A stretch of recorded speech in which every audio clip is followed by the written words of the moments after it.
Vamos falar de preço de combustível, outra vez. Por quê? Outro dia o assunto era a gasolina, que teve a redução de impostos e tudo, isso proporcionou uma redução de preços.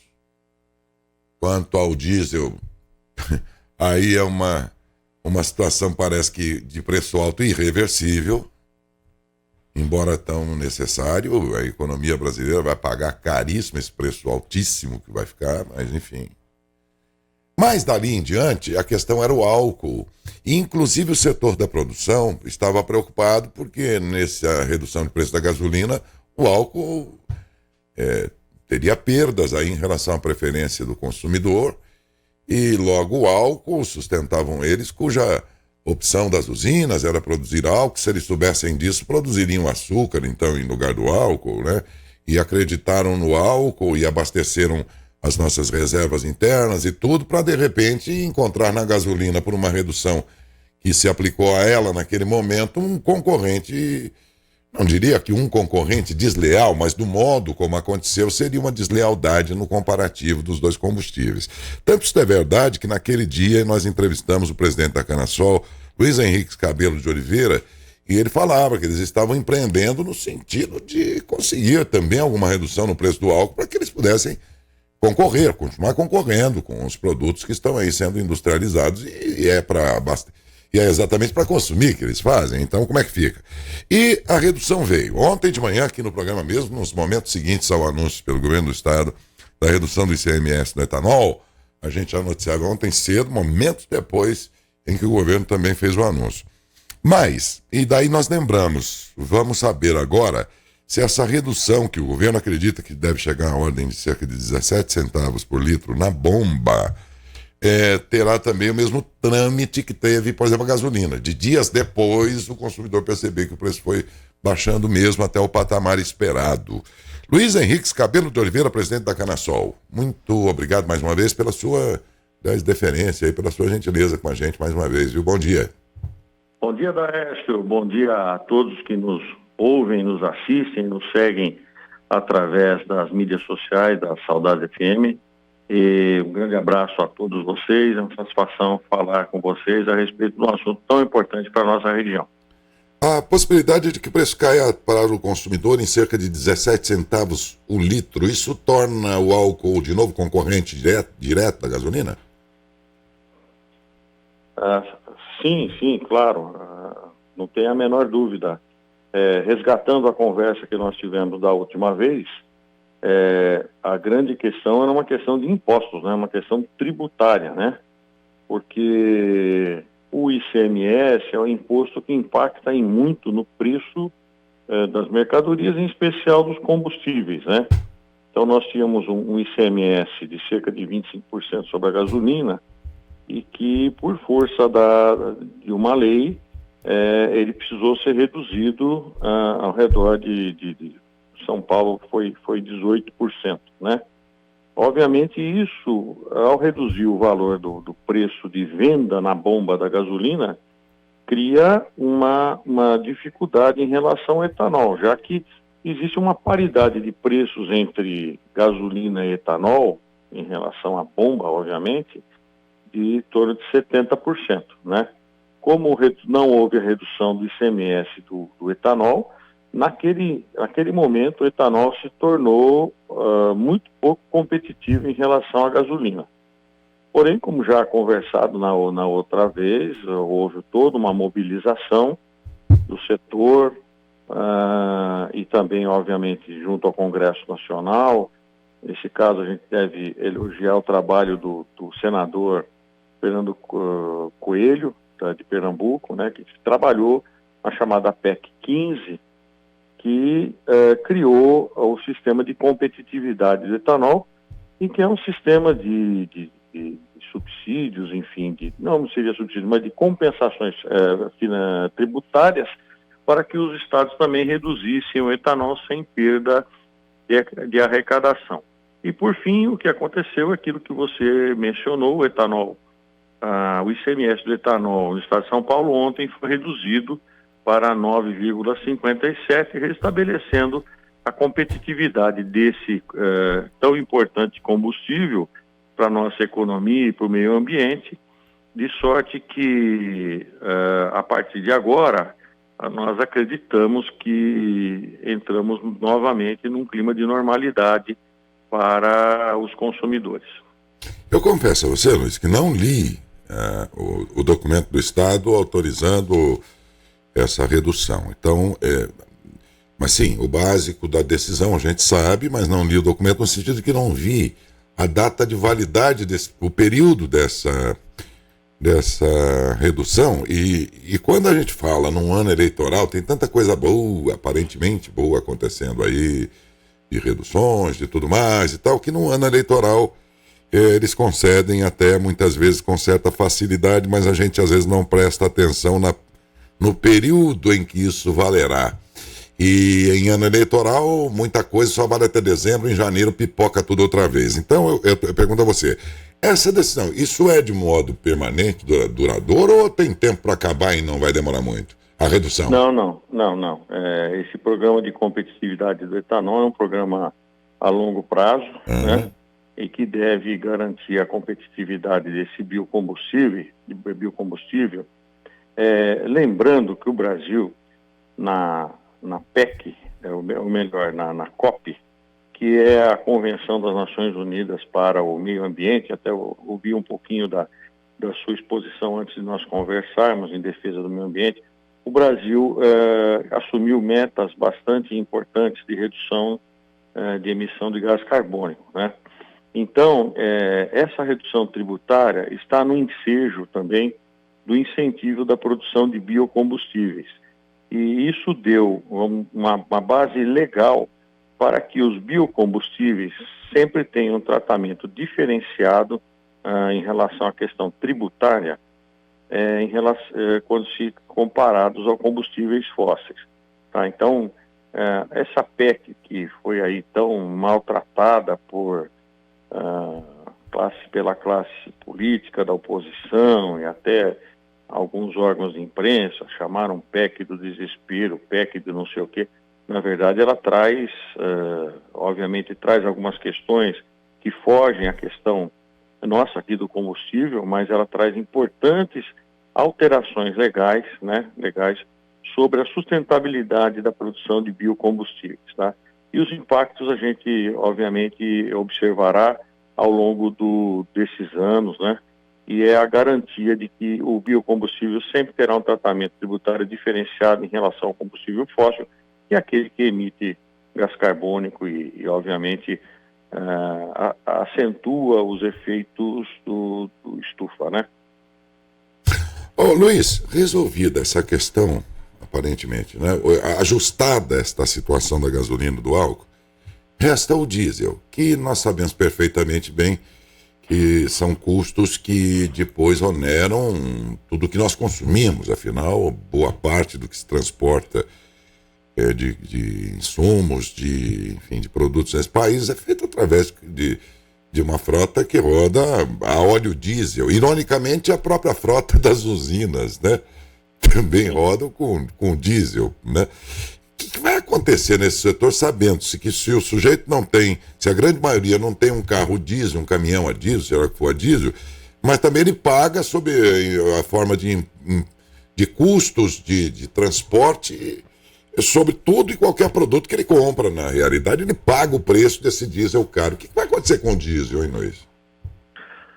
Bom, eu obviamente vou falar aqui principalmente como consumidor, não sou especialista na área de combustíveis, especialmente a questão do diesel, mas o que eu poderia dizer inicialmente é que medidas importantes estão sendo tomadas em relação à questão da redução do preço do óleo diesel por parte do governo federal. É o que a gente vê e depreende através da imprensa, que o governo federal deve agora partir para uma grande importação de óleo diesel da Rússia a preços inferiores.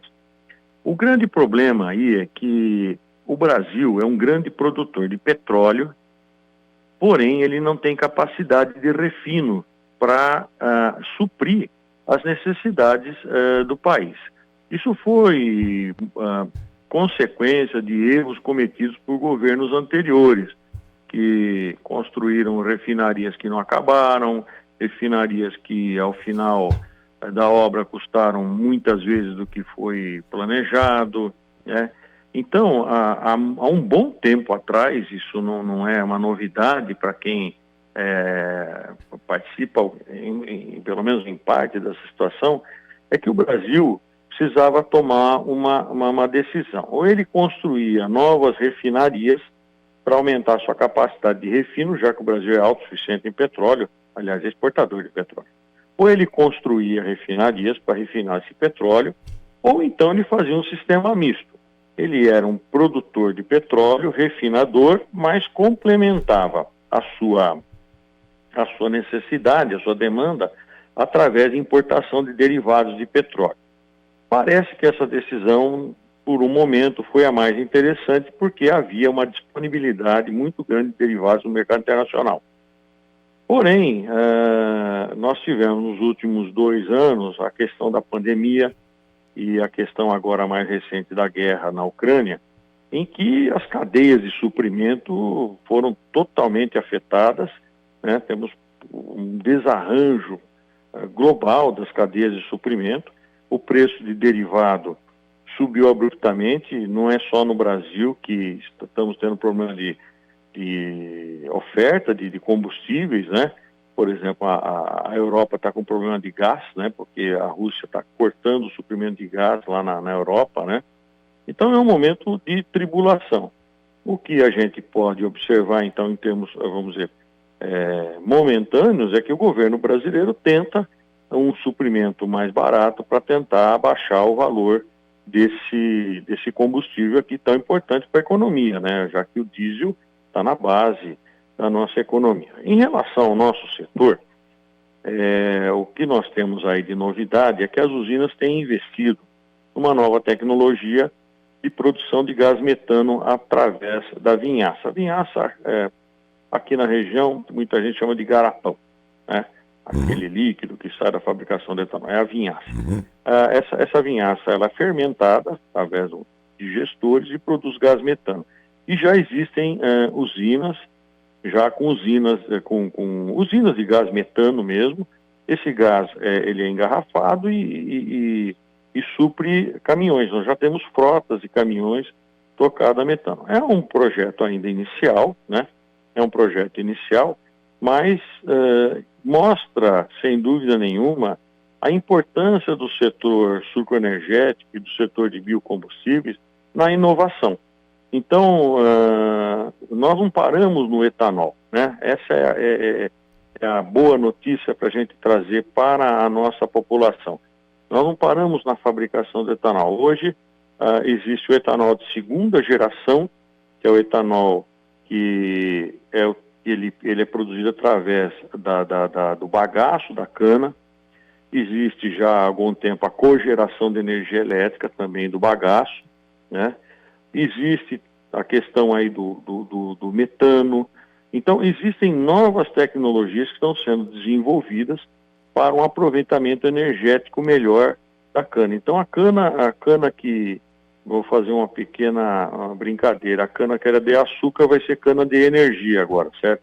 Uma grande produtora de energia. Então, são tecnologias que estão surgindo, obviamente isso não é do dia para a noite, né?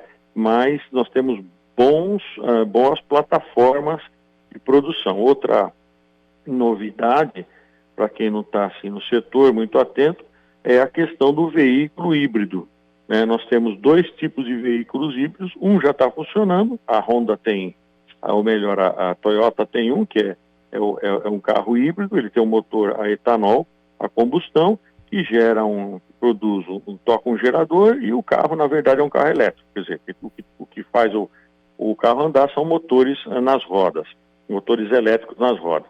Mas existe uma outra geração mais avançada, quem está trabalhando assim fortemente nisso daí é a Nissan, a Unicamp também tem trabalhado nisso, que é o seguinte: seria um carro elétrico, só que ao invés de ele carregar a bateria, que é uma coisa pesada, ambientalmente complicada, porque hoje as baterias são à base de lítio e tudo mais, ele carrega um tanque de etanol. E esse etanol, ele é convertido em hidrogênio, que por sua vez passa por uma célula de hidrogênio, é convertido em energia elétrica, que vai tocar o motor do automóvel.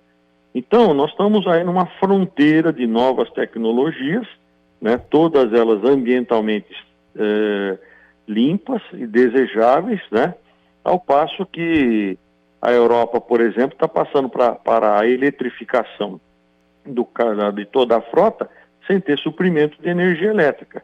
Tanto é que recentemente alguns países da Europa estão tratando agora o gás de petróleo e a energia nuclear como fontes verdes, fontes limpas, quer dizer.